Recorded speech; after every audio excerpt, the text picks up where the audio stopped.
এই যে ফ্রেন্ডস আমার চান টান হয়ে গেল, এবার দেবে ঠাকুরের পুজো। তার জন্য আমি ফুল তুলে নিয়ে আসি, আমাদের গাছেই ফুল হচ্ছে এখন। যাই আমি ফুল তুলে নিয়ে আসি, তারপর তোমার সাথে আবার শেয়ার করছি। এই যে ফ্রেন্ডস ফুল আর তুলে নিয়ে এসেছি, এবার পুজোও দিয়ে দিলাম সুন্দরভাবে ঠাকুরের আসনে, সব ঠাকুর দিকে পুজো দিয়ে দিলাম। এবার আমি যাব রান্নাঘরে, ঝটপট করে রান্নাবান্না বসাবো, রান্নাবান্না করব, কারণ আজ একটু লেট হয়ে গেছে আমার।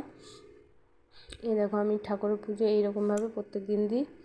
আর একটা জিনিস দেখাচ্ছি তারও, এই দেখো এই ঝিনুকের এই রাধা মাধবের ছবিটা খুব সুন্দর আমার লেগেছে। আমার জায়ের ছেলে দীঘা গেছিলো, সেইখান থেকে এনে দিয়েছে। চলে যাই রান্নাঘরে। আজ করবো আমি এঁচোড়, তার জন্য বের করে নিয়েছি। এবার এঁচোড়টা ভালো করে কেটে আর ধুয়ে নেব।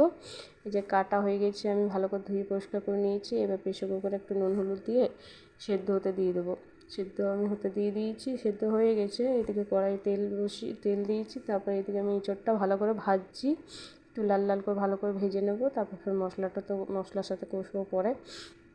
চলো এদিকে আমার ভাজা হোক, ওদিকে মশলাটা রেডি করে নিই। এই দেখো মশলার জন্য আমি জিরে লঙ্কা সাজিয়ে রেখেছি। টমেটোর একটা পেস্ট করব, টমেটোর পেস্ট করা হয়ে গেছে। এখানে ভাজছি, টমেটোর পেস্টটা আগে ভেজে নিচ্ছি, তারপরে মশলাটার সাথে দিয়ে পরে ভালো করে মশলাটাও কষে নেবো। এই দেখো মশলাটা আমি দিয়ে কষি নেবো। এবার মশলার মধ্যে সব আদা রসুন সব দেওয়া আছে, একটু লঙ্কা গুঁড়ো জিরে গুঁড়ো আর সব দেওয়া আছে।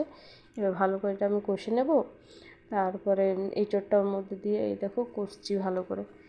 কষবো, আমার তো সেদ্ধ করা হয়ে গেছে, তার জন্য আমি বেশি জল দেবো না। যতটা ঝোলের প্রয়োজন অতটা জল দেবো। এই দেখো জল দিয়ে দিচ্ছি মশলার বাটিতে, আমি দিয়ে দিলাম, একটু নাড়াচাড়া করে পরে তারপরে এঁচোড়টা হতে দিয়ে দেবো।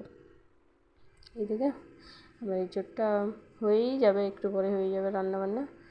এদিকে আমার ভাত ডাল ভাজা হয়ে গেছে, এঁচোড়টা করলে আমার হয়ে যাবে। মেয়ে যাবে পড়তে, তো তার জন্য তাড়াহুড়ো করে একটু করছি। এদিকে আমার এঁচোড়টা হচ্ছে। চলো এঁচোড়টা আমার এবার নামাবো, ফুটলেই নামিয়ে নেবো। এঁচোড়টা আমার ঢাকা দিয়ে ফুটতে দিয়ে দিয়েছিলাম, হয়ে গেছে। চলো ভিডিওটা আজ আমি এখানে এন্ড করছি। যদি ভিডিওটা ভালো লাগে থাকে তো প্লিজ লাইক কমেন্ট শেয়ার করতে ভুলো না, আর সাবস্ক্রাইব করে দিও চ্যানেলটা আমার। প্লিজ আমাকে সাপোর্ট করো, সবাই পাশে থেকো। বাই।